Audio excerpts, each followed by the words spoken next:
عداوت مجھے سے کیوں اتنی، میں تو قرآن کا داعی ہوں، رسول اللہ کا وارث، صحابہ کا سپاہی ہوں، مجھے ہے کفر سے نفرت، میں تو حق کا فدائی ہوں، زمانے کے ہر ایک ظالم ہر جابر سے لڑتا ہوں، مجھے جو حکم ربی ہے وہی میں کام۔ الحمدللہ نحمده ونستعینه ونستغفره ونعوذ بالله من شرور انفسنا ومن سیئات اعمالنا، من يهده الله فلا مضل له ومن يضلل فلا هادي له، واشهد ان لا اله الا الله وحده لا شريك له، واشهد ان محمدا عبده ورسوله، يا ايها الذين امنوا اتقوا الله حق تقاته ولا تموتن الا وانتم مسلمون، يا ايها الناس اتقوا ربكم الذي خلقكم من نفس واحده وخلق منها زوجها وبث منهما رجالا كثيرا ونساء، واتقوا الله الذي تساءلون به والارحام ان الله كان عليكم رقيبا، يا ايها الذين امنوا اتقوا الله وقولوا قولا سديدا يصلح لكم اعمالكم ويغفر لكم ذنوبكم، ومن يطع الله ورسوله فقد فاز فوزا عظيما، اما بعد فإن أصدق الحديث كتاب الله، وأحسن الهدي هدي محمد صلى الله عليه وسلم، وشر الأمور محدثاتها، وكل محدثة بدعة، وكل بدعة ضلالة، وكل ضلالة في النار. أعوذ بالله من الشيطان الرجيم، بسم الله الرحمن الرحيم.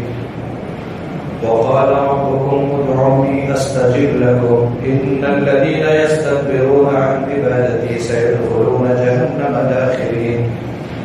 رب اشرح لي صدري ويسر لي امري واحلل عقدة من لساني يفقهوا قولي. اللهم رب زدني علما، اللهم رب زدني علما، اللهم رب زدني علما، آمين. سب تعریفیں اللہ کے لیے، بعد درود و سلام نازل ہو تمام انبیاء اور رسول پر، خصوصاً ہم سب کے آخری نبی جناب محمد مصطفیٰ صلی اللہ علیہ وسلم کے اوپر۔ اللهم صل على محمد وعلى آل محمد كما صليت على إبراهيم وعلى آل إبراهيم إنك حميد مجيد، اللهم بارك على محمد وعلى آل محمد كما باركت على إبراهيم وعلى آل إبراهيم إنك حميد مجيد۔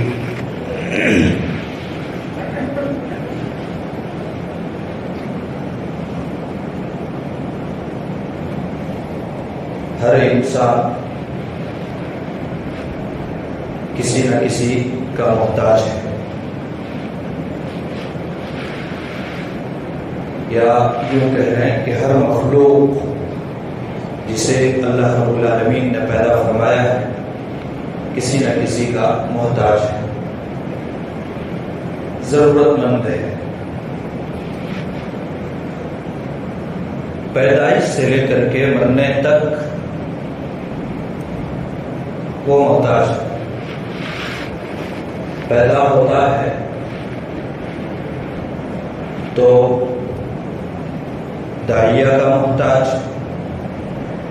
ماں باپ کا محتاج، اسی طریقے سے کھانے پینے چلنے پھرنے کا محتاج۔ جب تک کوئی سہارا نہ دے تب تک وہ چل نہیں سکتا، کھا نہیں سکتا۔ بڑا ہوتا ہے، اسکول مدرسے میں ڈالیں تو استاد کا محتاج، اور اسی طریقے سے کاروبار اگر شروع کیا تو کسٹمر کا محتاج، اور یہاں تک کہ مر جاتا ہے وہ انسان، مرنے کے بعد بھی وہ محتاج رہتا ہے دوسرے کا۔ کفن دینا پڑتا ہے، جنازہ پڑھنا پڑتا ہے، اٹھا کر کے اسے قبرستان تک لے جانا پڑتا ہے، دفنانا پڑتا ہے۔ یہ تمام چیزیں کیا ہیں؟ محتاجی۔ ہر انسان محتاج ہے۔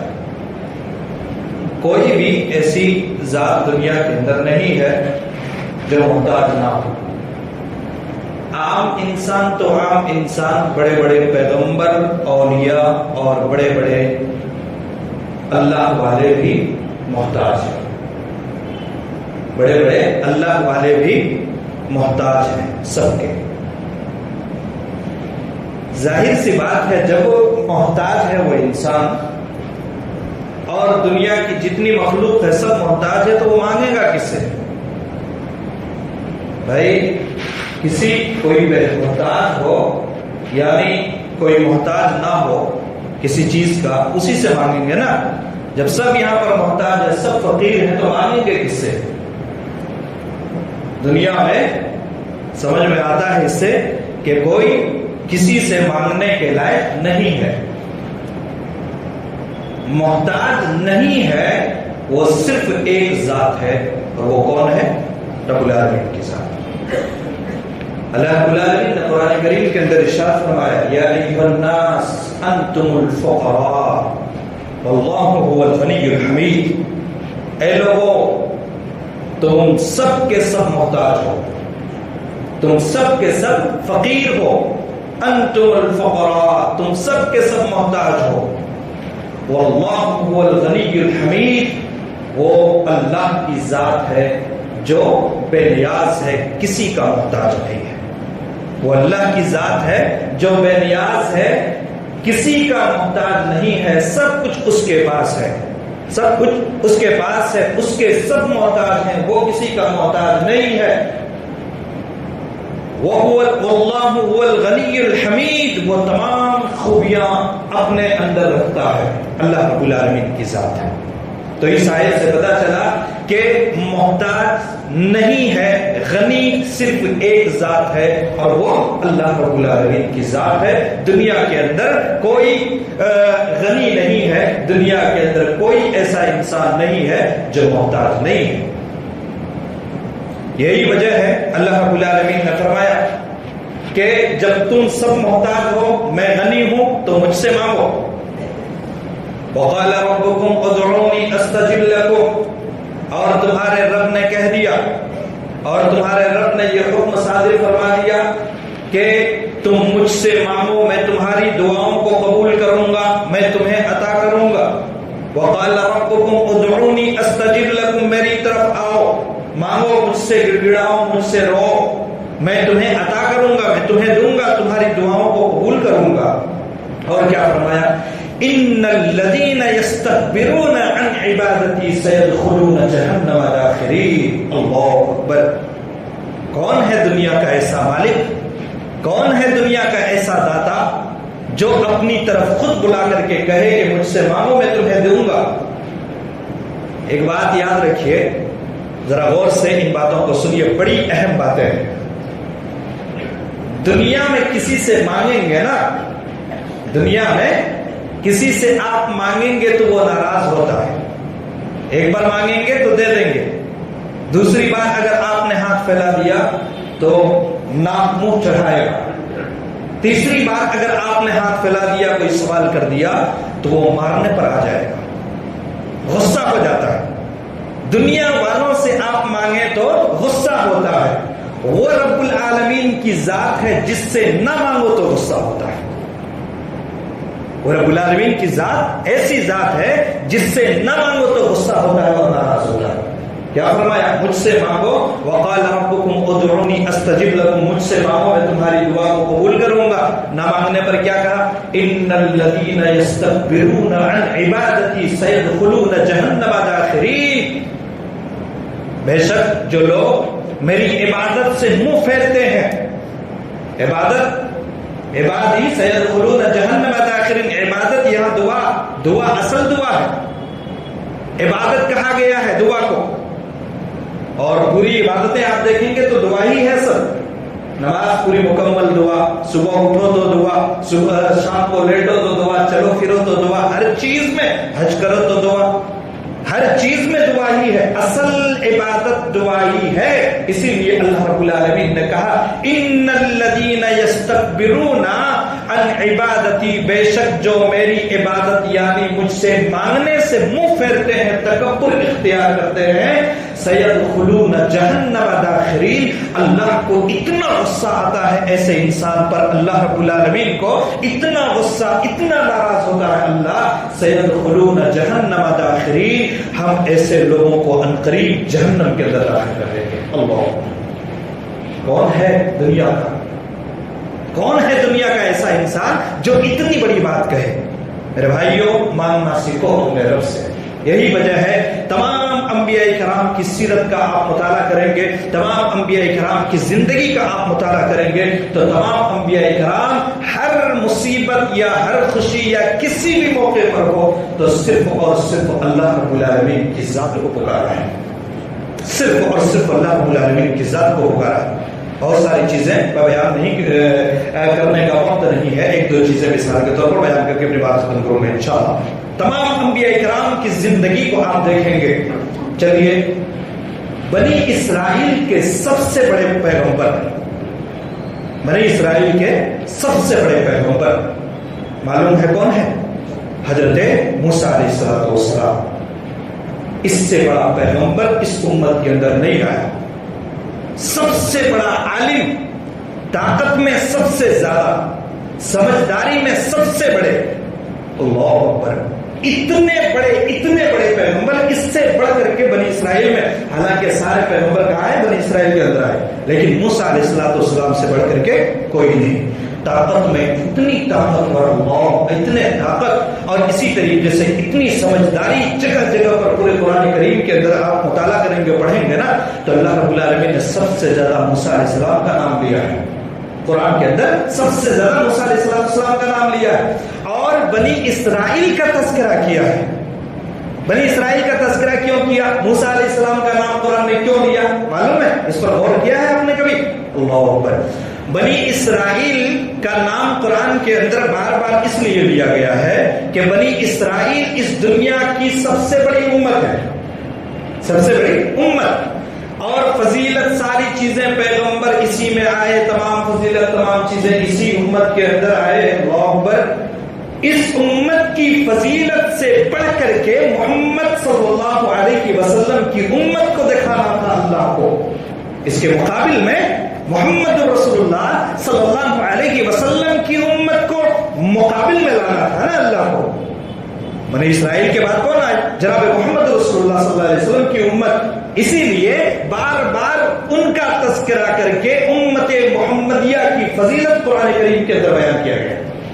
بار بار دیکھیے آپ، بنی اسرائیل بنی اسرائیل بنی اسرائیل، جناب محمد رسول اللہ صلی اللہ علیہ وسلم کی کتاب کے اندر بار بار دیکھیے۔ اور بنی اسرائیل میں تمام پیغمبروں میں سب سے زیادہ جن کا تذکرہ ہے وہ ہے بنی اسرائیل کے سب سے بڑے پیغمبر حضرت موسیٰ علیہ السلام کا۔ آپ اندازہ کیجئے موسیٰ علیہ السلام کتنے بڑے پیغمبر تھے۔ یہی وجہ ہے حضرت عمر رضی اللہ عنہ نے جب تورات کے کچھ نسخے رسول اللہ صلی اللہ علیہ وسلم کے پاس پڑھنا شروع کیا نا تو آپ صلی اللہ علیہ وسلم نے عیسیٰ کا نام نہیں لیا، یعقوب کا نام نہیں لیا، یوسف کا نام نہیں لیا، اور دیگر پیغمبروں کا نام نہیں لیا، بلکہ محمد رسول اللہ صلی اللہ علیہ وسلم نے یہ بتلایا کہ آج موسیٰ بھی ہوتے، موسیٰ کا نام لیا۔ کیوں موسیٰ کا نام اس لیے لیا؟ ان کی کتاب تھی، ان کی کتاب تھی، اور دوسری وجہ یہ تھی موسیٰ علیہ السلام کا نام لینے کا مقصد یہ تھا کہ موسیٰ سے بڑھ کر کے کوئی پیغمبر اس امت کے اندر نہیں آیا۔ اہمیت آپ سمجھ گئے ان چیزوں کو، بڑی باریک چیزیں ہیں، قرآن کریم آپ پڑھیں گے تو آپ کو اندازہ ہوگا۔ اللہ اکبر۔ تو موسیٰ علیہ السلام اتنے بڑے پیغمبر، کیا ہوتا ہے؟ بہت واقعات ہیں، بہت چیزیں ہیں، ایک چیز بتاتا ہوں۔ موسیٰ علیہ السلام کی پوری زندگی کا مطالعہ کیجئے، ہر جگہ پر موسیٰ علیہ السلام نے دعا کی ہے، ہر جگہ پر کوئی ایسا مقام نہیں ہے اپنے رب سے دعا کی، ہمیشہ ہر مصیبت ہر گھڑی پر اپنے رب سے دعا کی۔ ایک دعا کا تذکرہ کرتا ہوں۔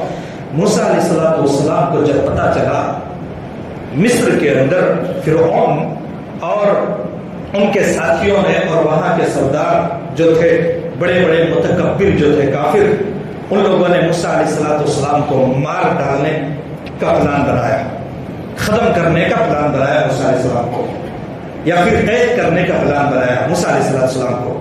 موسیٰ علیہ السلام کے جو قریبی کچھ لوگ تھے انہوں نے آ کر کے بتایا موسیٰ علیہ السلام کو کہ موسیٰ تمہارے ساتھ تمہارے خلاف ایسی ایسی سازشیں ہوتی ہیں، لہٰذا یہاں سے نکل جاؤ، یہاں سے مصر سے نکل جاؤ، تمہارے لیے خیر ہے۔ حضرت موسیٰ علیہ السلام مصر سے نکلتے ہیں، کہاں جاتے ہیں؟ مدین کی طرف۔ کہاں؟ مدین کی طرف جاتے ہیں۔ موسیٰ علیہ السلام مصر سے نکل کر کے مدین کی طرف جاتے ہیں۔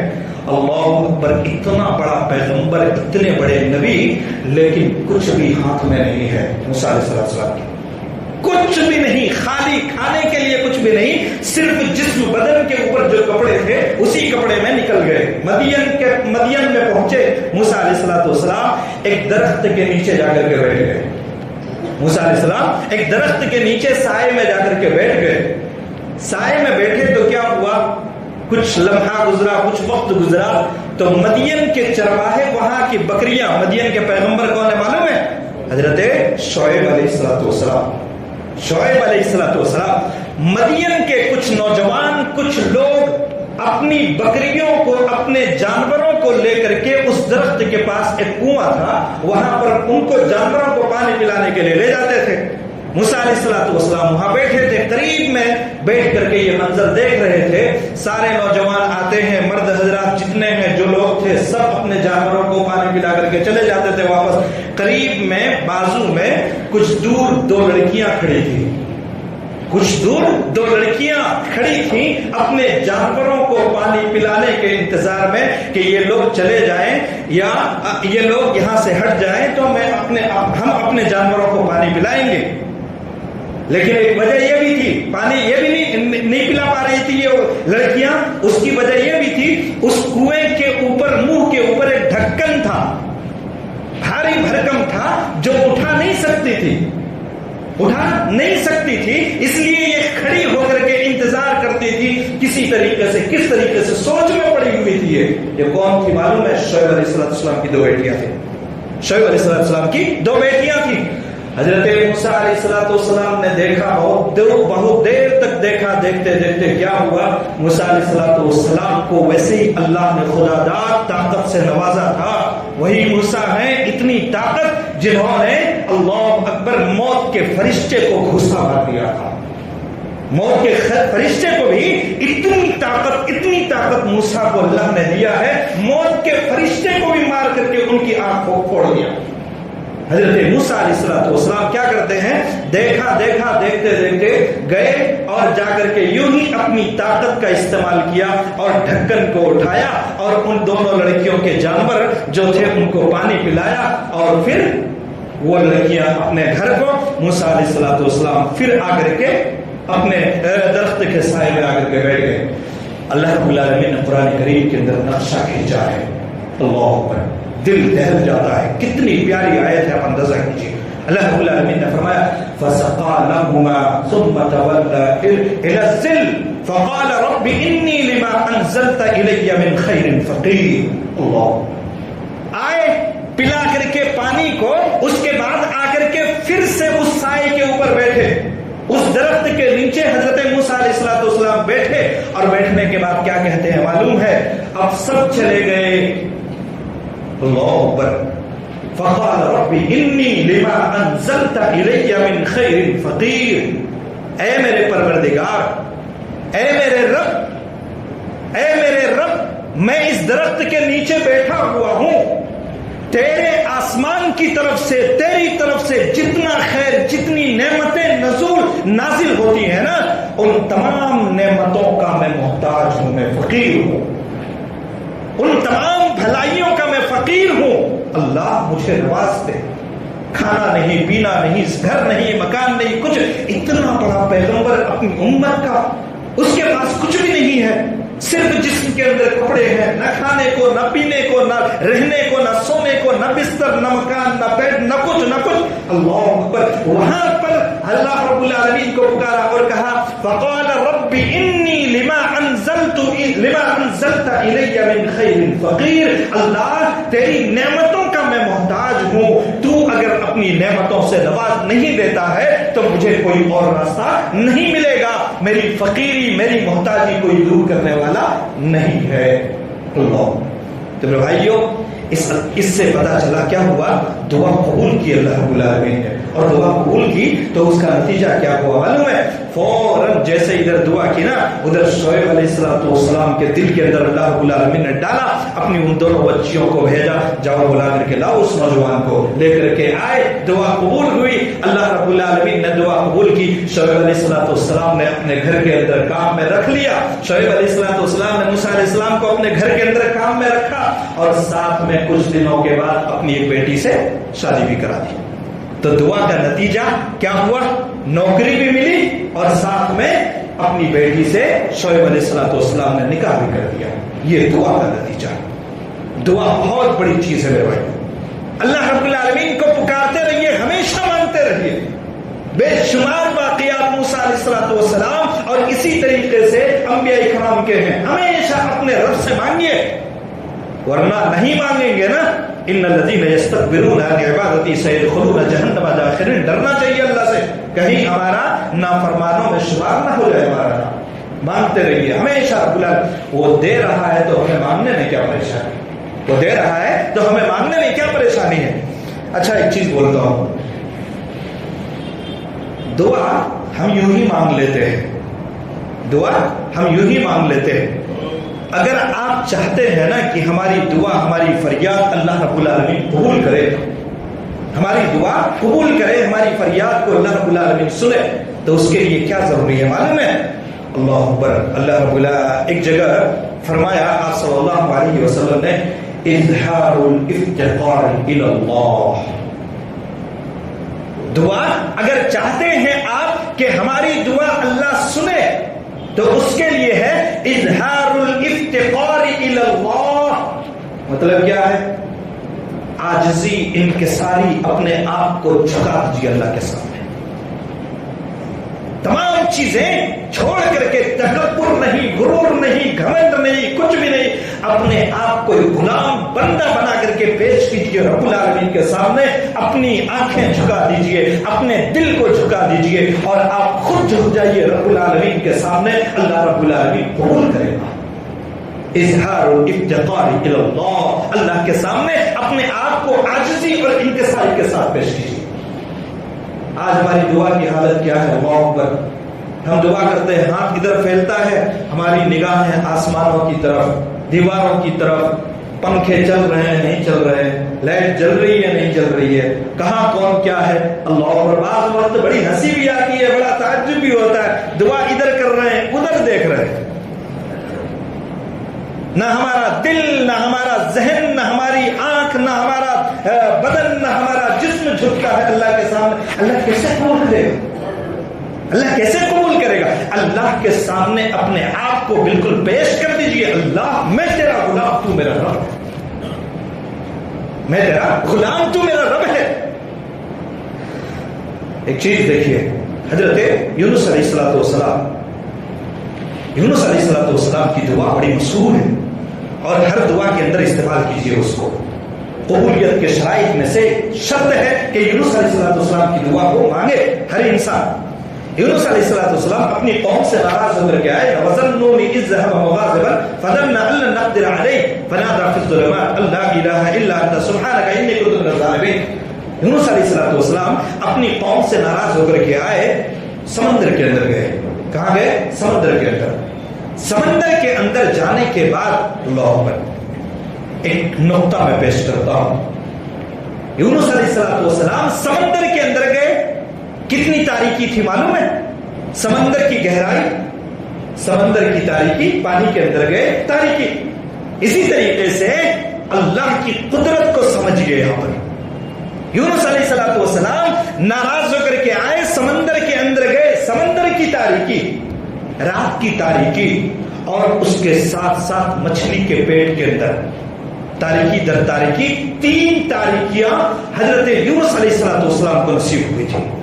3 تاریکیاں, 3 اندھیرے سے گزرے ہیں حضرت یونس علیہ السلام. کچھ لوگوں نے سوال کیا تھا کہ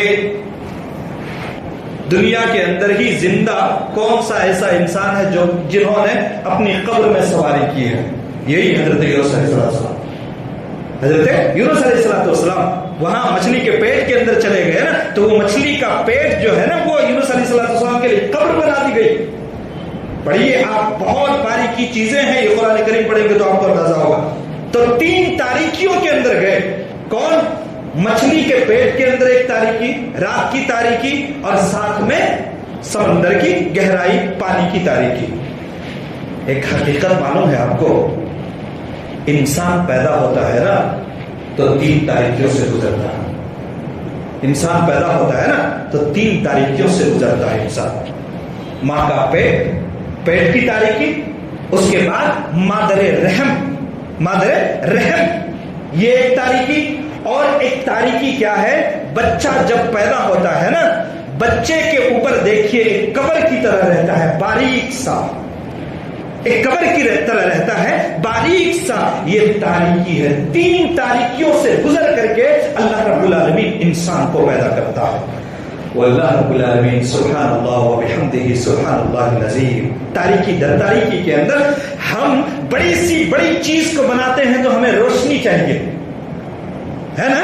بڑی سی بڑی چیز بناتے ہیں، چھوٹی چیز بنائے سوئی کی طرح اگر کوئی چیز بنائیں گے تو روشنی تو چاہیے، لائٹ تو چاہیے ہی اس کے لیے. لیکن اللہ پر بڑی سی بڑی چیز کو بھی بناتے ہیں نا تو ہمیں روشنی چاہیے. فلاں جنریٹر نہیں، یہ نہیں، وہ نہیں ڈھکا، فلاں ساری چیزیں جمع کر کے تب بناتے ہیں.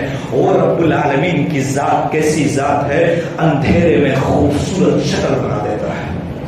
وہ اللہ کی ذات کتنی بڑی ذات ہے، اللہ اکبر. پانی کے اندر پینٹنگ کرتا ہے وہ رب العالمین کے ساتھ. کوئی ہے انسان جو پانی کے اندر پینٹنگ کرے؟ کوئی ہے جو پانی کے اندر تصویر کشی کر سکے؟ وہ رب العالمین کی ذات ہے، اللہ اکبر. پانی، گندے پانی کو خوبصورت شکل عطا کر دیتا ہے، اور پانی کے اندر انسانی شکل اس گندے پانی سے اللہ اکبر پری جیسی شکل بنا دیتا ہے رب العالمین کے ساتھ. سبحان اللہ و بحمدہ سبحان اللہ العظیم. ہمیشہ رب کی تعریف کیجیے. ان چیزوں کو سمجھیے، کتنی باریک چیزیں ہیں میرے بھائیوں. انسان نہیں سمجھتا ہے کس طریقے سے وہ پیدا ہوا. تو 3 تاریکیوں سے گزر کر کے انسان پیدا ہوتا ہے، اور اندھیرے میں بنا کر کے انسان کو اتنی خوبصورت شکل بنا دیتا ہے. فتبارک اللہ احسن الخالقین. ایسا حسن کوئی دے ہی نہیں سکتا. تو 3 تاریکی کے اندر انسان پیدا ہوتا ہے. یونس علیہ السلام بھی 3 تاریکی کے اندر گئے. 3 تاریکی کے اندر گئے تو دعا بھی 3 طریقے سے کی. اللہ غور کیا ہے آپ نے اس دعا کے اندر؟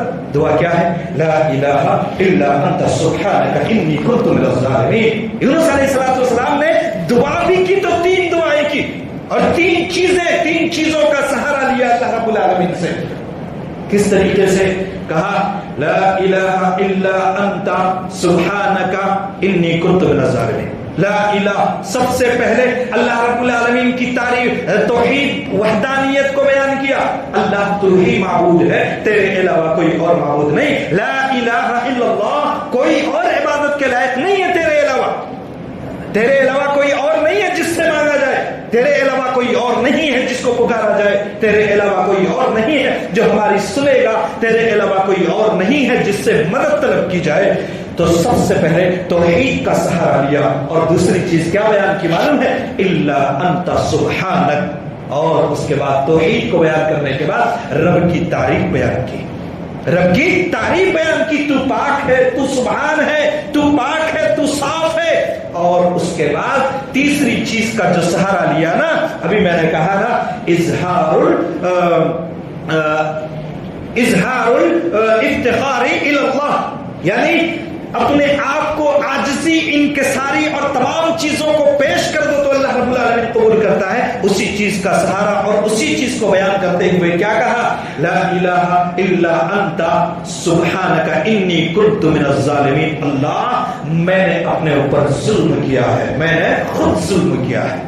میں نے اپنے نفس کے اوپر خود ظلم کیا ہے، میں ظالموں میں سے ہوں، اللہ تو مجھے معاف کر دے، تیرے علاوہ اگر کوئی معافی تو معافی نہیں دے سکتا ہے، نہیں دے گا تو تیرے علاوہ کوئی اور بھی معافی نہیں دے سکتا ہے۔ ان تین چیزوں کا سارا یہاں سے ہمیں دعا کرنے کا طریقہ بھی معلوم ہوا۔ دعا کرو، سب سے پہلے اللہ کی بڑائی بیان کرو، اللہ کی تعریف یعنی اللہ کی وحدانیت توحید کا سہارا لو، اور اس کے بعد اللہ کی تعریف بیان کرو، بڑائی بیان کرو، اور اس کے بعد آپ نے جو کیا ہے وہ اللہ کے سامنے رکھ دو، اس لیے کہ اللہ کی نظروں سے کوئی چیز اوجل نہیں ہے، سب کی آنکھیں بند رہتی ہیں، لیکن وہ اللہ رب العالمین کی ذات ہے جسے اونگ تک بھی نہیں آتی ہے، اور وہ اللہ رب العالمین کی ذات ہمیشہ ہمیں سنتا رہتا ہے اور دیکھتے رہتا ہے۔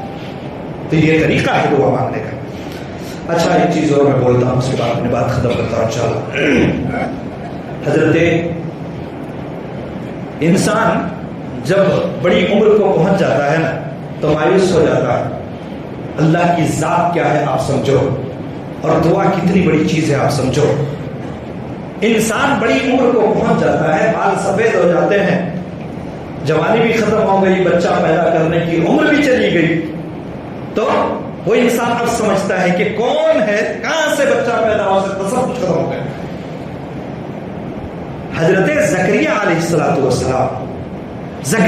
السلام مریم علیہ السلام کا ایک واقعہ بیان کرتے ہیں، قرآن کریم اٹھا کر کے دیکھیں گے سورہ عمران کے اندر تو آپ کو بات سمجھ میں آئے گی۔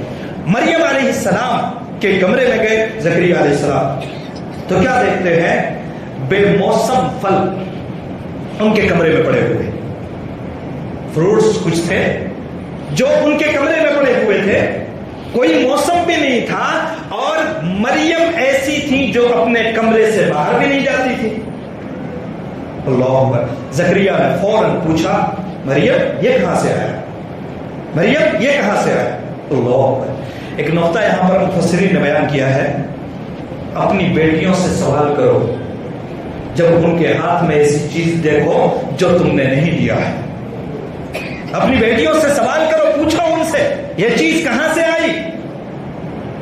گھر میں بیٹھے بیٹھے بیٹی گھر کے اندر ہے، اس کے باوجود بھی ان کے ہاتھ میں فون ہے، ان سے پوچھو کہاں سے آیا وہ فون، اپنی بیٹی سے سوال کرو، ان کی نگرانی کرو، بیٹی اللہ اکبر، موسم بھی نہیں ہے، ادھر پھل بھی نہیں ملتا ہے، تو باہر نکلتی بھی نہیں ہے، یہ پھل آیا کہاں سے۔ مریم علیہ السلام نے کہا یہ اللہ رب العالمین کا کوئی فرشتہ دے کر کے گیا ہے۔ اللہ اکبر۔ یقین تھا زکریا علیہ السلام کو، فوراً کیا کہتے ہیں معلوم ہے، ہنالک دعا زکریا ربہ قال رب هب لي من لدنك ذریۃ طیبہ۔ اس عمر کو پہنچ گئے، بڑھاپے کی عمر کو، بال سفید ہو چکے، سب کچھ ہو چکا ہے، جیسے مریم کی زبان سے سنا زکریا علیہ السلام نے کہ اللہ رب العالمین کی طرف سے یہ پھل آیا ہے، فرشتہ دے کر کے گیا ہے، یقین آ گیا۔ زکریا علیہ السلام نے بلا وقت ضائع کیے ہوئے وہیں پر اسی جگہ کھڑے کھڑے فوراً دعا کر دی، ہنالک دعا زکریا ربہ، اپنے رب کے سامنے گڑ گڑانے لگے اور کہا میں اس عمر کو پہنچ چکا ہوں، لیکن قال رب هب لي من لدنك ذریۃ طیبہ، اے اللہ، اے میرے رب، میں تجھ سے سوال کرتا ہوں بڑھاپے کی عمر میں مجھے پاک اور صاف اور نیک اور صالح بیٹے سے نواز دے۔ انک سمیع الدعاء، اللہ رب العالمین نے دعا کو قبول کیا اور زکریا علیہ السلام کو یحییٰ کی خوشخبری دی، یحییٰ کی خوشخبری دی۔ تو میرے بھائیو، اللہ رب العالمین کی ذات وہ ذات ہے جو کبھی بھی کسی وقت بھی ہر کام کرنے پر قدرت رکھتا ہے۔ اللہ رب العالمین کی ذات، مایوس ہونے کی ضرورت نہیں ہے کبھی، اللہ رب العالمین سے مانگیے، اللہ رب العالمین سے گڑ گڑائیے اور اللہ رب العالمین کے سامنے روئیے، اللہ رب العالمین سے طلب کیجیے، اللہ رب العالمین دینے والا ہے۔ ایک آخری بات کیا ہے معلوم ہے، دعا ایک واحد ایسی چیز ہے، دعا واحد ایک ایسی چیز ہے جس کی وجہ سے تقدیر بھی بدل جاتی ہے، سمجھ رہے ہیں؟ دعا دنیا اللہ رب العالمین نے جو لکھ دیا ہے وہ ہو کر کے رہے گا، اللہ رب العالمین نے جس کی قسمت میں جو لکھ دیا ہے وہ ہو کر کے رہے گا کسی بھی طریقے سے، لیکن دعا ایک ایسی چیز ہے، حضرت سلمان فارسی رضی اللہ تعالیٰ عنہ بیان کرتے ہیں کہ آپ صلی اللہ علیہ وسلم نے فرمایا لا يرد القضاء الا الدعاء، تقدیر کو کوئی چیز بدل نہیں سکتی سوائے دعا کے، تقدیر کو کوئی چیز بدل نہیں سکتی سوائے دعا کے۔ تو دعا ایک ایسی چیز ہے میرے بھائیوں جس کی وجہ سے تقدیر بھی تبدیل ہو جاتی ہے اور اللہ رب العالمین بدل دیتا ہے۔ مصیبتوں میں الجھے ہوئے ہیں، گھرے ہوئے ہیں، پریشانیوں میں کچھ بھی ہے، ایسی حالت میں اللہ رب العالمین کو پکاریے، اللہ رب العالمین سب کچھ سننے والا ہے اور تمام مصیبتوں کو دور کرنے والا ہے۔ وقت اجازت نہیں دیتا ورنہ اور بھی بہت ساری چیزیں ہیں اللہ رب العالمین سے مانگے۔ انبیاء کرام نے کس طریقے سے مانگا ہے اور انبیاء کرام نے کس طریقے سے اس کا سہارا لیا ہے، اس سے بڑھ کر کے کوئی سہارا ہے ہی نہیں ہے اور اس سے بڑھ کر کے کوئی عبادت ہے ہی نہیں ہے۔ اس لیے جب بھی نماز میں ہو، نماز کے بعد ہو، چلتے پھرتے اللہ رب العالمین کو پکارتے رہیے۔ اللہ رب العالمین ہمیشہ ہر حال میں، وہ کبھی سوتا نہیں ہے، وہ کبھی جھومتا نہیں ہے، وہ کبھی اونگ بھی نہیں لیتا اور وہ مرتا نہیں ہے، ہمیشہ زندہ رہنے والی ذات صرف اور صرف اللہ رب العالمین کی ذات ہے۔ دنیا کی در در کی ٹھوکریں چھوڑے، ایک در ہے جو اللہ رب العالمین کی ہے، ہمیشہ کھلا رہتا ہے وہ در، جب بھی پکارو اللہ رب العالمین سنتا ہے اور اللہ رب العالمین ہماری فریاد تک پہنچتا ہے۔ رب العالمین سے دعا ہے اللہ ہم گناہ گار ہیں، خطا کار ہیں، ہماری دعاؤں کو تو قبول عطا فرما، ہمیں مصیبت سے نجات عطا فرما، ہمیں مشکلوں سے نجات عطا فرما، ہمیں ہماری پریشانیوں کو تو دور عطا فرما۔ اللہ امت مسلمہ کے اندر امن، سکون، چین نصیب عطا فرما، ماں بہنوں کی عزت آبرو کی حفاظت عطا فرما۔ دنیا کے اندر جب تک رہے ایمان کے ساتھ ہمارا خاتمہ ہو تو ایمان بالخیر ہو، آمین۔ قل قولی ھذا استغفر اللہ لي ولكم ولسائر المسلمين۔